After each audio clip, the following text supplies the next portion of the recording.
Hello, everyone. My name is Tim Yeager, and I run the vertical market group for Tarana.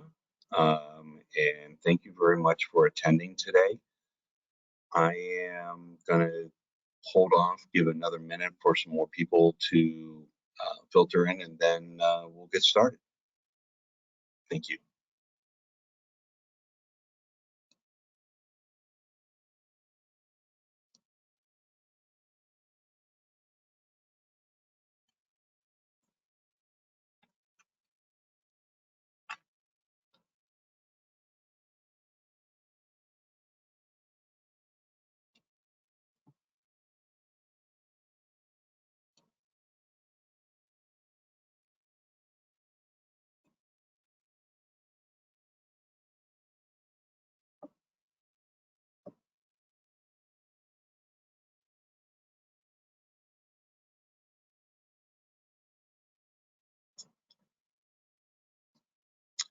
Okay, well, let's get started.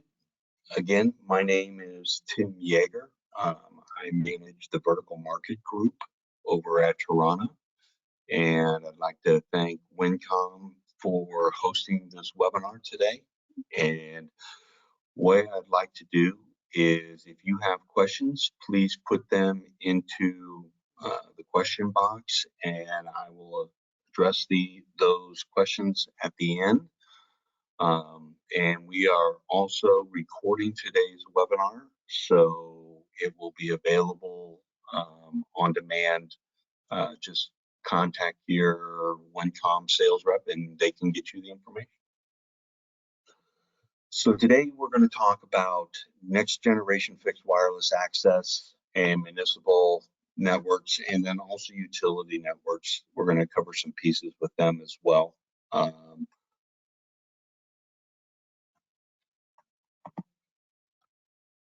So we're going to talk about some of the requirements of the municipal networks.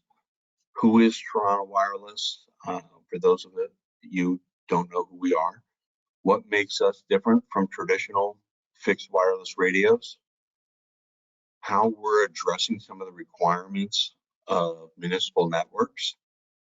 A roadmap, a small roadmap of products that are coming down the road this year and next year. Some examples of deployments and questions. We'll address all those questions and how to engage Tarana. The easiest way to engage Tarana, if you contact your Wincom sales executive, they can get us on a call. So basic requirements for municipal networks. And again, this is not an all-encompassing list. This is just common requirements that we're seeing across multiple deployments on there. The first one kind of goes hand in hand with the second to last one. Reliability and durability. Municipalities are not getting more human resources to manage networks and to work on networks.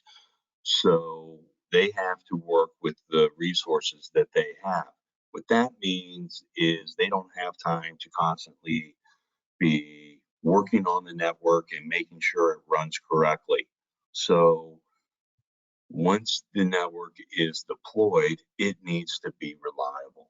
You can't have outages and radios going up and down. But at the same time, they have to be durable because these radios are not always placed in lab-like environments. They're placed in real-world environments, so they have to be able to work out in the field, last for long periods of time. Again, municipalities don't have the budgets to be constantly changing networks and upgrading networks, so they have to last for 10, 15 years. And again, ability to work in harsh conditions such as like water, wastewater networks or other public works deployments that they have. So they have to be able to work in non-lab-like requirements. Ease of deployment. Again, the municipalities have limited number of resources. So when they're being deployed, if the municipality wants to deploy them themselves, they have to be fairly easy to deploy. So their staff does not have to spend a lot of time in training, and also they're able to support them in the field. Ability to manage remotely.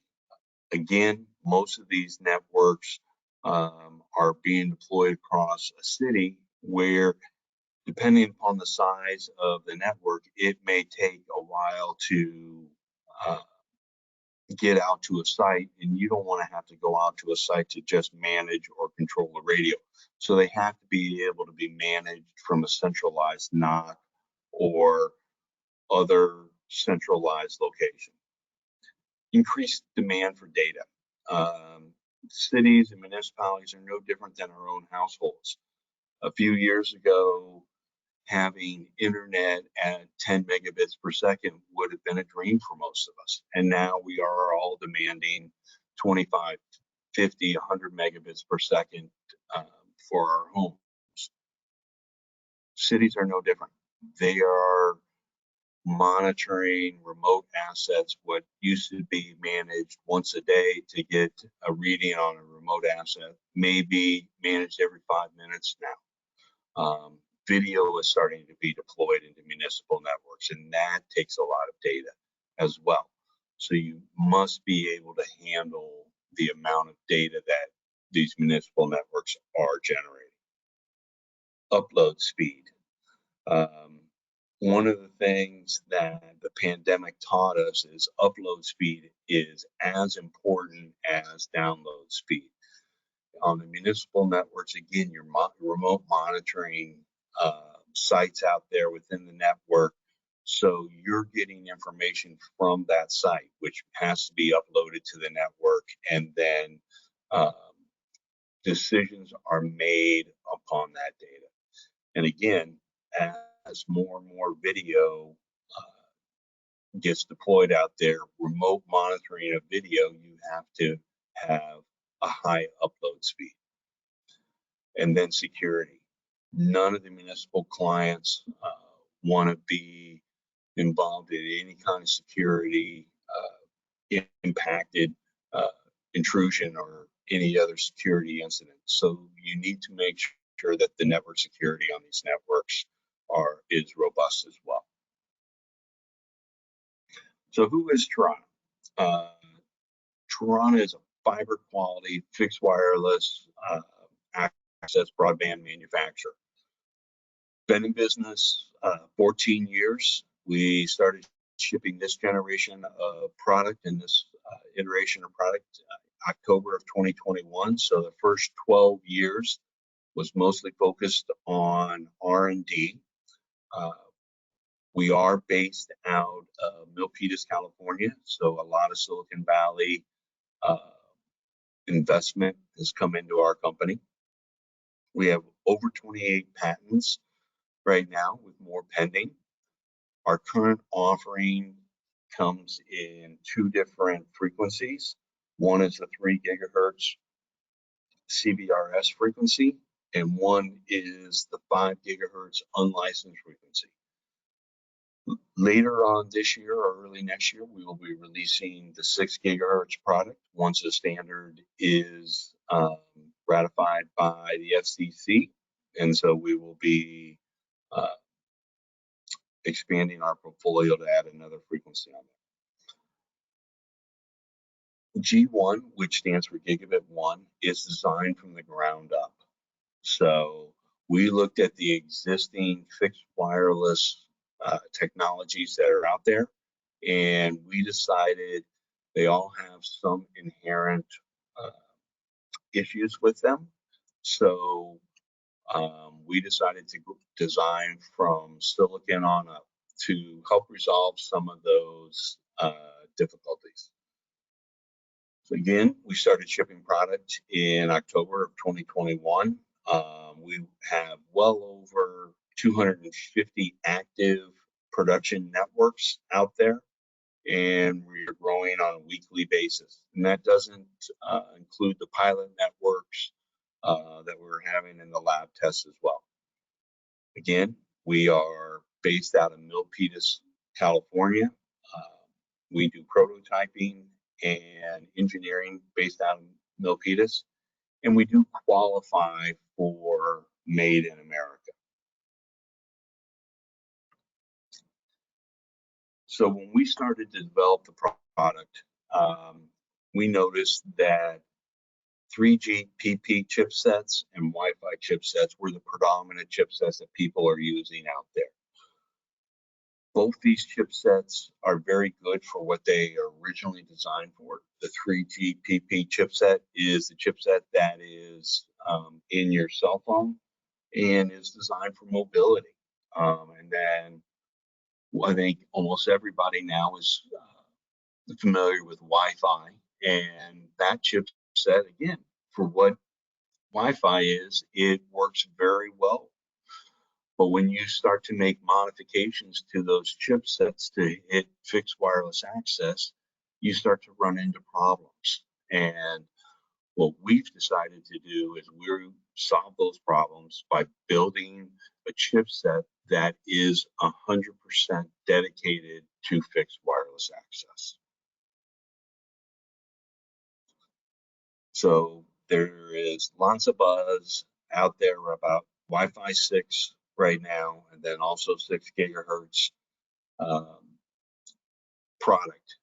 So right now, just the level set, Wi-Fi 6 is a standard, whereas 6 gigahertz is a different frequency. A lot of people use those interchangeably, but they actually mean two completely different things. With Wi-Fi, the problem is it's designed and optimized for access to your computers or network access. It is not designed specifically for fixed wireless access. You have simple beamforming coming down from the access point to the remote side. And what that means is you're maximizing your performance from your access point, not from both sides. It is not an adaptive MIMO technology. It doesn't have support for line of sight, near line of sight, and non-line of sight capabilities. So when you're using this for fixed wireless access, it is for line of sight only. The spectrum is congested now with very little interference immunity or interference mitigation that they have with the Wi-Fi. And starting to roll out Wi-Fi 6, you start to get into other areas where you're in the Uni 5 and Uni 7 bands, and they are already occupied by point-to-point licensed microwave. And one of the things that you're going to have to do is, if you deploy something like that, is make sure the FCC is going to make sure that it is not going to interfere with existing deployments that are out there. But the biggest drawback to Wi-Fi is overhead of the network and the way the Wi-Fi works, that if one person is on, they're getting 100% of the bandwidth. If two people are on, they each get 50%, 3, 33%, 4, 25, and so on. And most of the fixed wireless access that is using Wi-Fi chipset does not have the spectral efficiency. So you can't reuse the same parts of spectrum right next to each other, and it lacks the ability to scale with production. So 802.11ax is the new Wi-Fi 6 standard. To get the bandwidth that we're talking about, you need to use a single 160 megahertz wide channel. The problem with that is there are very few, if any, places in the country where you can get an uninterrupted 160 megahertz wide channel. With Tarana, on our current product, we use an 80 megahertz wide channel, and you can break that up into 240s on the 5 gig, and on the CBRS part of the spectrum, you can go down to a 10 megahertz wide channel.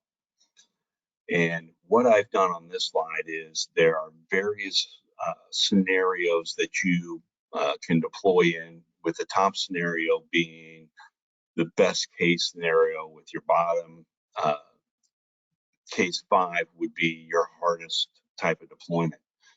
And what you can see with the 802.11ax in light gray, the performance degradation that you get as the business and the network starts to get more and more complicated.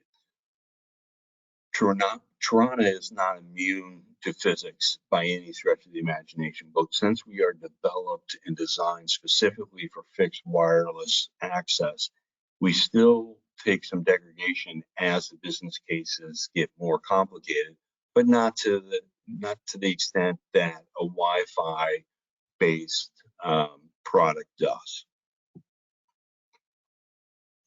So 3GPP is the other chipset that's out there that is being used in fixed wireless access. So again, 3GPP is the chipset that is in your cell phone. Again, a lot of it relies on licensed spectrum. There's minimal, if any, interference rejection. Your beamforming or your modifying of the signal only comes from the antenna down to the remote node. And it also has asymmetrical signal strength, which your signal from the tower or from the distribution point down to the remote is much stronger than it is from the remote to the tower. We've all been sitting in a public venue where there's a lot of people around, and we're either trying to make a call or send a text or send a picture or whatever from your phone. You show 4 or 5 bars, but yet you get no service. That is an example of the uplink or upload is not as strong as what the download is. And again, it does not allow you to reuse the spectrum in a 360-degree deployment. So again, it's hard to scale and make sure that you are able to hit a large deployment. And then you have a limited number of remote nodes that can talk to a base node. So Tarana saw all these points with not only the 3GPP, but with the Wi-Fi. So we've come out with a licensed version, CBRS, and an unlicensed version with the 5 gigahertz. We have the ability to do 45 dB of self-interference cancellation. It's not mitigation, it's truly canceling out that noise in the deployment.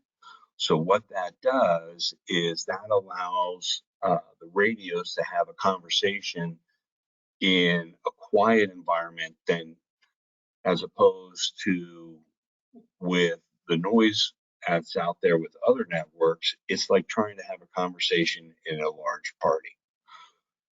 We also have the ability to do 40 dB from other networks as well out there. So if somebody has another 5 gigahertz or CBRS network that is transmitting at the same part of the spectrum, we're able to eliminate 40 dB of that noise out there. So again, what this enables us to do is to make a much more reliable connection with more throughput and greater distances on there. And then with Tarana, we have cooperative bidirectional beamforming. So on both ends of the link, we have the ability to do beamforming, and we do it at 5,000 times per second on both sides of the link. And what again that is able to do is to maximize the signal that we're able to use for that link. And again, we're not going to run into the situation where we're getting the signal from the tower, but we're unable to communicate back up to the tower. We also have reuse of spectrum 1. So you can use the same parts of that spectrum on all 360 degrees of the deployment that you are deploying on a tower. So it makes it easier to channel plan and to scale to a much larger deployment than what you were able to with traditional fixed wireless.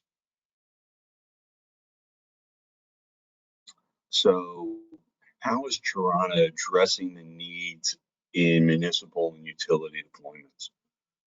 In the real world, there's obstructions. There's unlicensed interference. You know, traditional fixed wireless has capacity issues or throughput issues, poor link reliability, spectrum scarcity, channel congestion. So Tarana supports not only line of sight, but also works in near line of sight and non-line of sight deployments. We have the ability to work in areas where traditional fixed wireless doesn't work because either part or all of the Fresnel zone is being blocked. And we do this because we have computing power on both ends of the link along with the beamforming. And what that allows us to do is within traditional fixed wireless, if you get multipathing, multipath or reflection, that is a negative.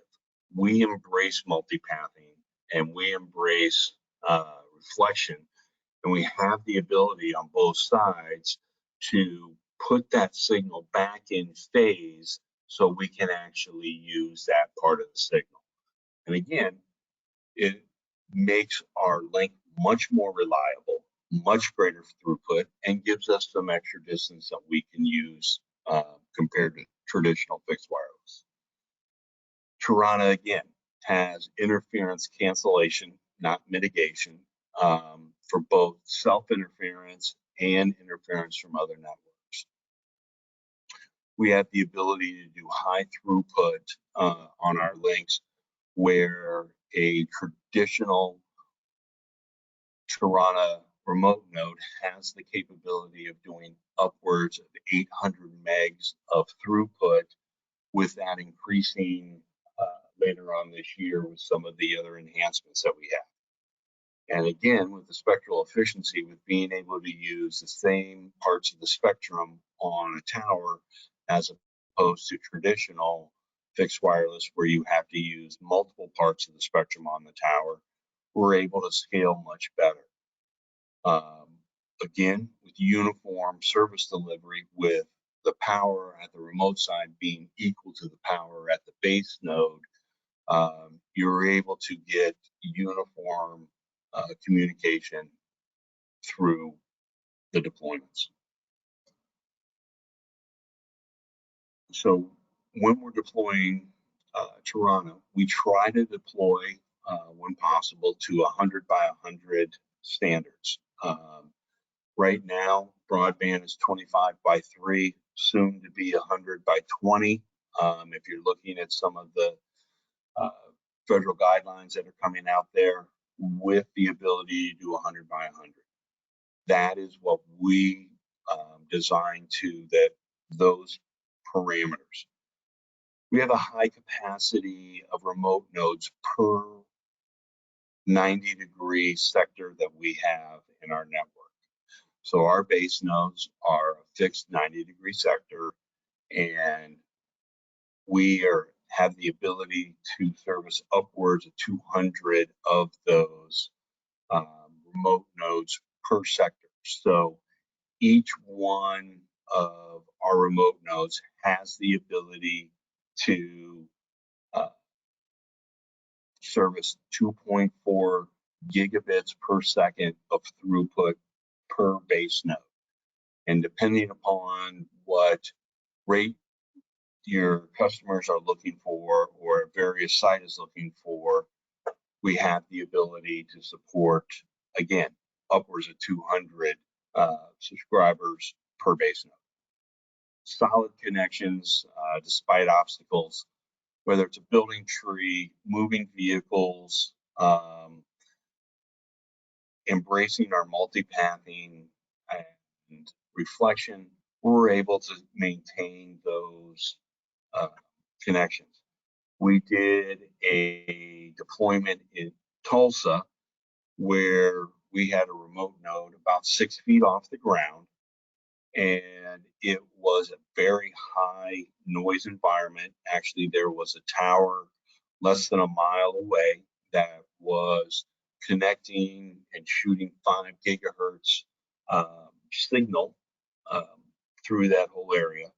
But we also had a train that was moving through there about every 10 minutes. And we were able to connect to our base tower and get 300 meg down and 120 meg up on that deployment.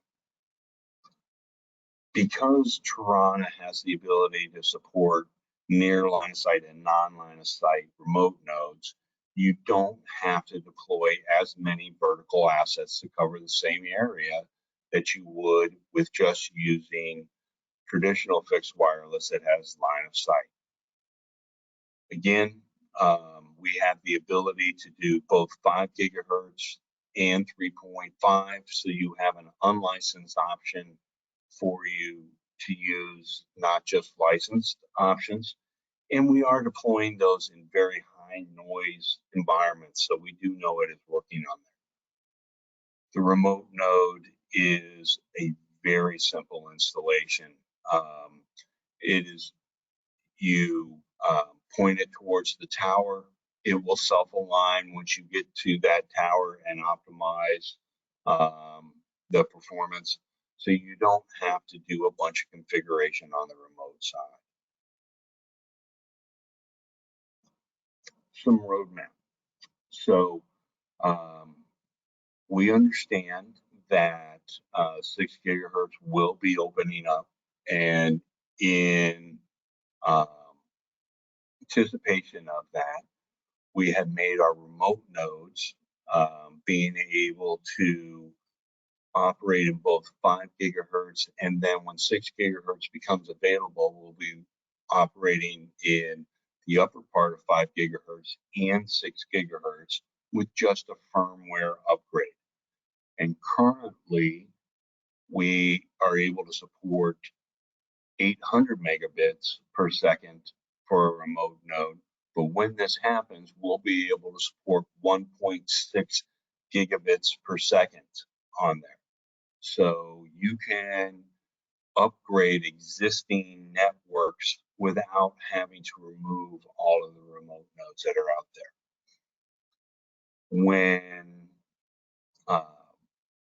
our product comes out, we were talking about 802.11ax needing one 160 megahertz wide channel. We're able to do it with 4 separate 40 megahertz wide channels. And again, the reason we were able to do that is to provide an easier way to get maximum throughput using your spectrum that is available out there to you. Some simple deployment examples.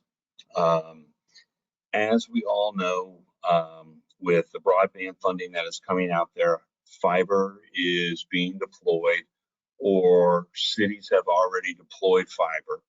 We're augmenting fiber all the time because fiber, though, is a very good solution for deployments. It is not the end all be all. It is very expensive. Lead times are great, and time to deploy is great. So if you have a fiber backbone and you need to hit 3 or 4 buildings 3 to 4 miles away, that will cost you well over $100,000 to do that with fiber, whereas with fixed wireless access, You can hook up a base node and then put remote nodes out there and do it for much less, both time-wise and cost-wise as well. So video surveillance. Video surveillance is now being mandated various different both municipal sites and utilities, because utilities is considered critical infrastructure, and one of the requirements is to have video on those. That's nice for that requirement, but it's not always convenient or feasible to run fiber to this. So to meet timetables, to meet throughput needs, you are able to deploy fixed wireless access or Tarana to these remote sites to help facilitate the deployment of video surveillance. A 4G or a 4K, sorry, too many acronyms, video stream is roughly 25 megs of throughput. They are recommending 50 megs of bandwidth to make sure that there is no jitter or loss of signal with a video of that size.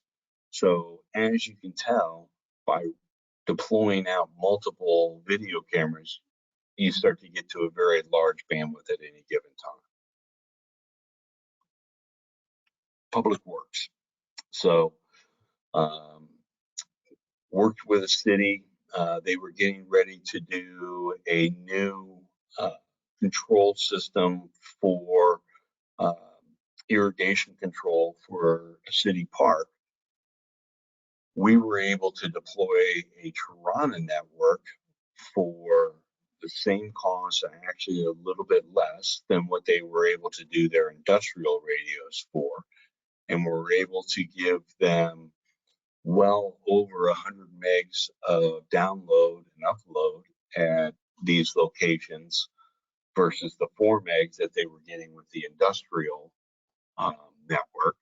And it's allowing them to roll out other applications, so they can roll out Wi-Fi to that park now, and then also roll out video surveillance to improve public safety for that park, all within the same infrastructure that they're using to use for the irrigation control.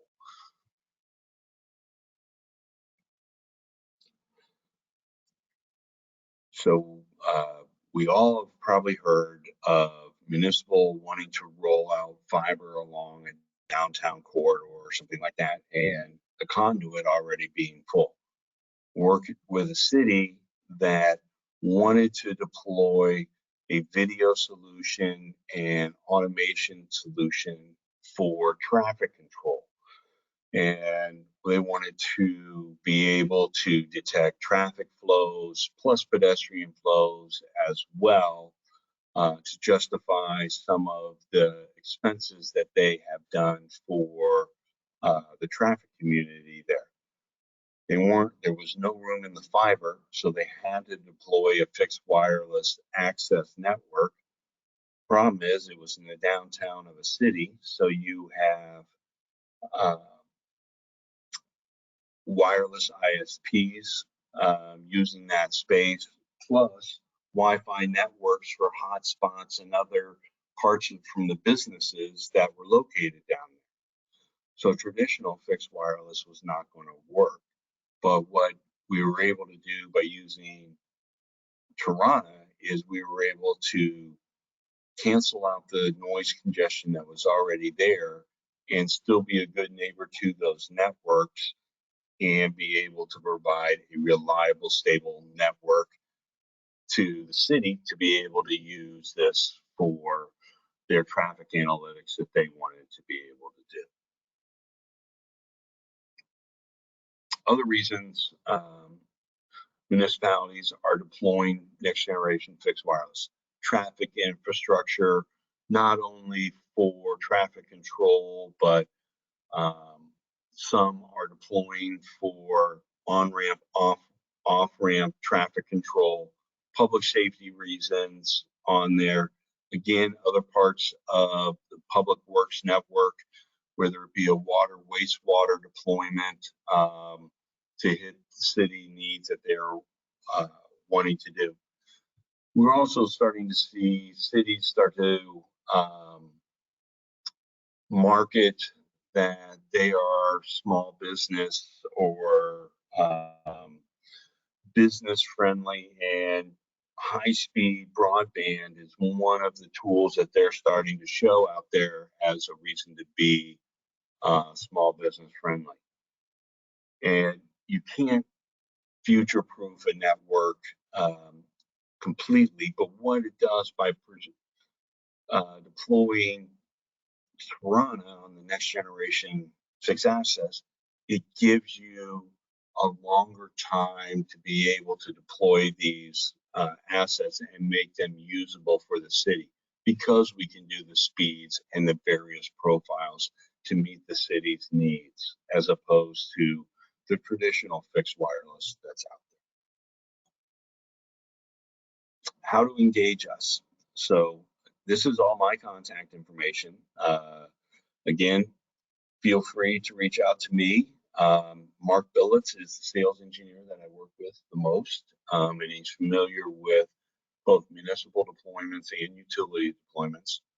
But again, the easiest way to get in contact us is to talk to your Wincom account exec, and he can arrange a call with us. Both Mark and I travel a great deal, and we can then have a conversation when we're in a quiet area, as opposed to an airport or out in the field. So let me see if there's any questions on here. I'll pull up the questions. So if you have questions now, please feel free to put them in the question or chat. Either one, whatever works best for you. One of the questions that I see is Tarana a good neighbor to existing wireless deployments? Yes. So when I say that we are canceling out signals from other deployments that are out there, we are not affecting their signal. We are just eliminating that from us being able to listen to them and be affected by the noise that is being deployed with those networks. So we are a very good partner. Do we have a spectrum analyzer in our radio? We do not have a spectrum analyzer in the radio currently. We are talking about that, but you can see the various parts of the spectrum and the noise that is on there. I do not have a current timeline to put a spectrum analyzer into the radio. Again, if there's other questions, please type them in and I'll address them as they come through.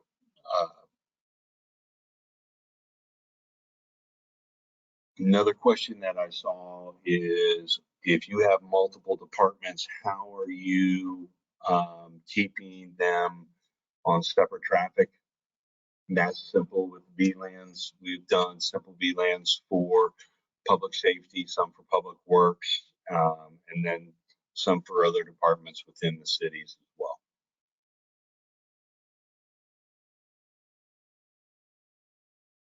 Are there any other questions?